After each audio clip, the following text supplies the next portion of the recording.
had friends who liked Korean culture in high school, but I didn't really pay that much attention to it until freshman year when I was living in the dorms and some of my friends got really into it.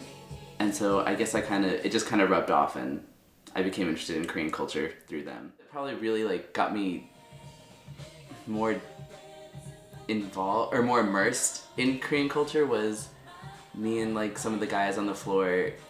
We had a lot of spare time freshman year.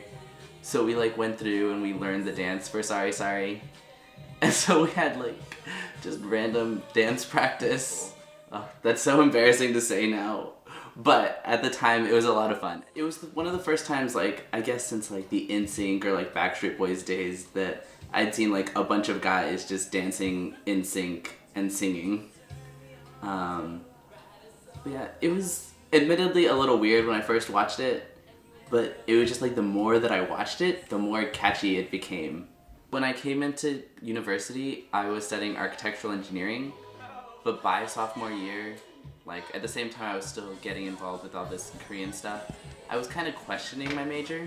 I just happened to go to a KUSA meeting, Korean Undergraduate Student Association, and they just had this lady talking about this program that you only needed 2 years of college credit for, which I already had through AP credit, and you just taught English to elementary schoolers. And it seemed like a great opportunity that was presented at the exact right time. And so, February of the next year, I just went to Korea and I taught in a small town called Kamko. I had a great time and spent a year and a half there.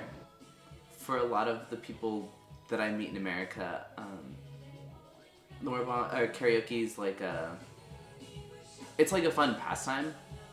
And for Korean people, it's kind of a staple of going out. When you go out, you're gonna get dinner, you're gonna drink a little bit, you're gonna go to karaoke, and then you might go somewhere and drink a little bit, but you're pretty much always gonna go to karaoke because it's just what you do when you go out at night. There's about a karaoke place on every street corner. Once I was in Korea, I was also starting to learn to read Korean, to understand Korean, and so then I could start to put in Korean songs. And it just kind of expanded my karaoke repertoire. Honestly, I love karaoke because it's really cathartic.